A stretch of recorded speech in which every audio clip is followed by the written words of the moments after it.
Cherry cheese pie!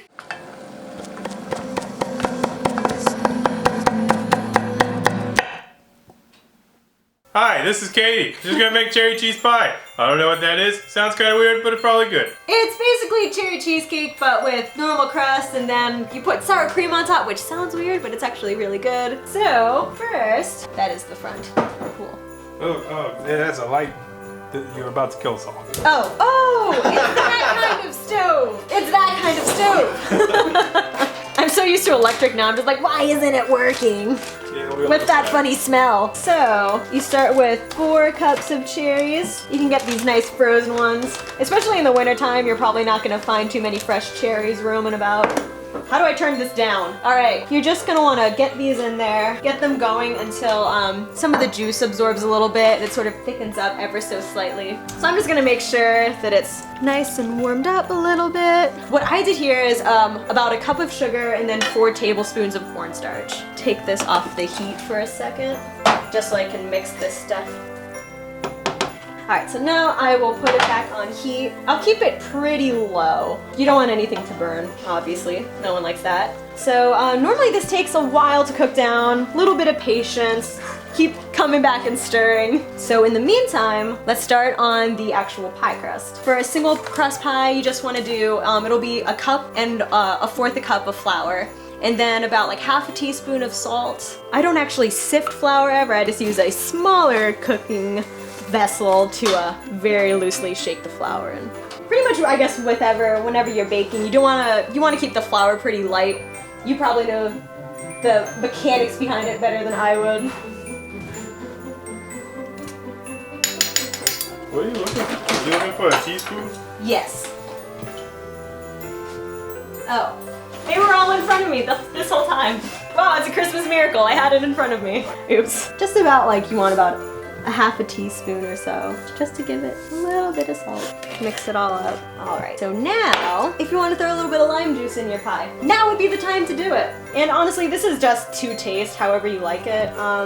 Do anywhere from like a couple of teaspoons to a tablespoon, or just the juice of 1/2 a lime. Whatever floats your boat. I haven't used a gas stove in so long. I feel like a mad scientist. And then the other thing, I actually totally forgot about adding to this, vanilla bean paste. And that way you actually get full like chunks of like the vanilla bean in there. It's not just the extract. Larger depth of flavor, a more intense vanilla. So yeah, it's just like this nice like syrup. So all in there, you're gonna get like the actual vanilla bean in there. It's wonderful, it makes everything taste better. So now, we'll get back to the pie crust. Just get regular Crisco. Now you're gonna want 1/3 a cup. Here's my handy dandy pastry blender, it's always nice. Some people like to use a food processor for this, so I'm just gonna like do some like, no science behind it, just sort of chunks. You can just use 2 forks, that works as well. You just wanna keep looping this around until all that shortening is just in like tiny little circles. You basically, yeah, you want to be able to see like all the chunks. So after that, you want to get some really cold water. My grandma always taught me you put a couple of ice cubes in it.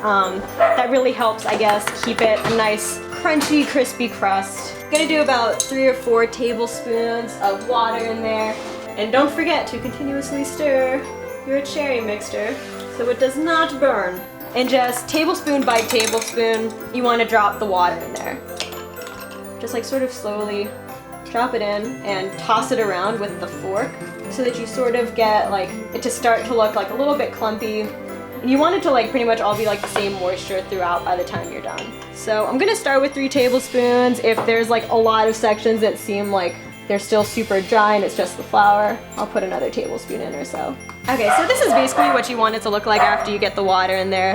Just sort of like you want those like nice big clumps. So now after that, you're just gonna use your hands because you want it to all be like one big lump of pie crust by the end of it. Be careful when you're working it. Overwork it, you might end up getting it to be a little bit too tougher than you want. You want it to be nice and flaky and crispy. By the end, you basically just want it to be able to like all form together into a nice big ball. All right, pie crust is done. So it still needs a little bit more, but it's getting close to that kind of syrupy consistency that you want for the base of your pie. So while that's finishing up, what I will do is I will start rolling out the crust. You want to keep your flour close to you as you're doing your pie crust because you're going to consistently have to flour your surfaces down. So a lot of people do a lot of different things. You can use like a wooden cutting board, or if you have like a nice wooden surface. I always like using my nice pie cloth. You just shake this off afterwards. Easy cleanup. You just want to grab some flour, sprinkle it all down on your pie crust. Make sure it's nice and floured all over the surface that you're planning on rolling your crust out to. And then I'm sure it works out fine. You can just flour the wood, but I like to use nice little fancy sock. Flour this as well. So just sort of like loosely sprinkle it on. Euphemistic images aside, it works really well. Have your pie crust, you're just gonna plop it down on here. You can just sort of flatten it out a little bit before you start. So you might be able to tell, probably should have used a little bit more shortening. So it's not the end of the world if it starts to get a little crumbly. So just try to keep like a consistent shape. Try to get it in a bit of a circular shape. Another thing to do is just, as you're rolling, test it out, sort of do this to figure out, oh, okay, so that's good enough. Just make sure that it covers the whole area that you need. Okay, and then try to find your sturdy area to start with. And you sort of roll it over the one side of your rolling pin, and you just flop it on in like that. So it's always nice when you have some of this extra pie crust on the ends, because you can make it look nice and pretty after that when you fold it all in. And just start folding it in like so. Once you sort of have it all consistently in there, you can start shaping it to make it look a little bit prettier. You basically take your thumb and do this, pinch it around. Sort of just make these nice little waves that classic pies normally have. So now, since the cherry filling is almost done, we're gonna start the oven. You're gonna start at 425. So it's nice to remember when you're doing pies, just put a couple holes in the bottom of the plate with a fork. Just make sure no air bubbles form underneath that sort of push the pie crust up. You see like the lines stay where it is. It's nice and viscous. Cherry lambic. All right, so I have my cherry filling, which I let cool down just a little bit.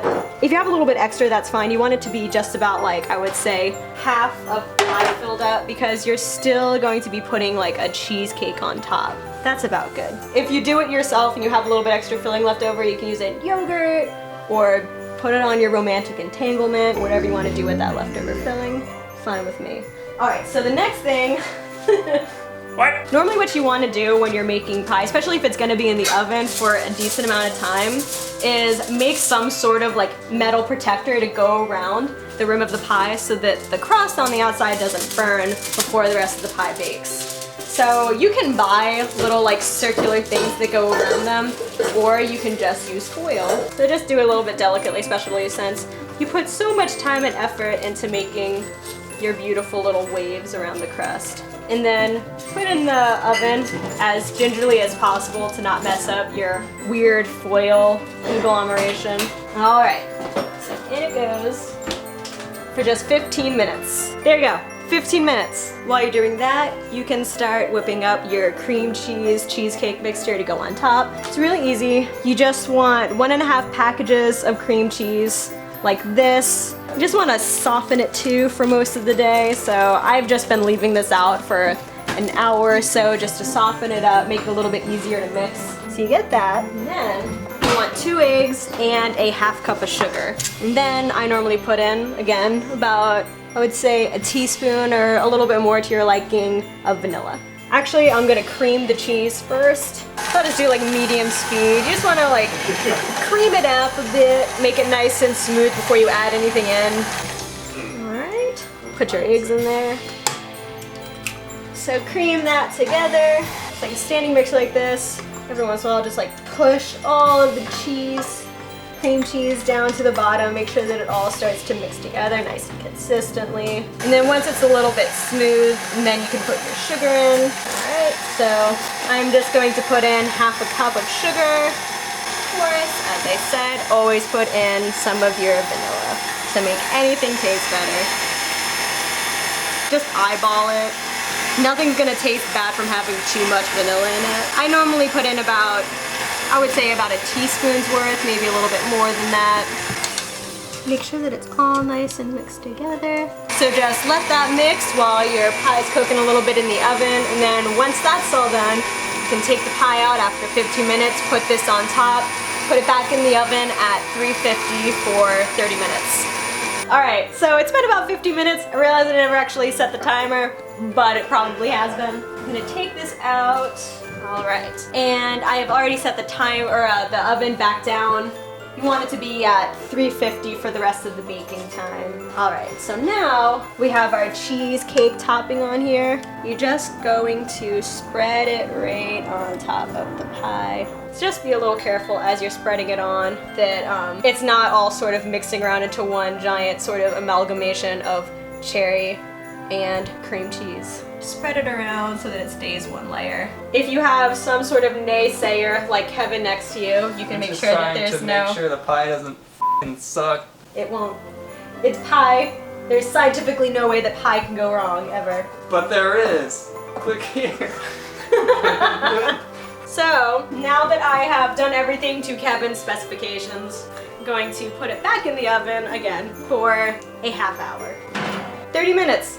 And it's actually working. All right, so it's been 30 minutes. Time to take the pie out of the oven. So you have a nice golden brown top.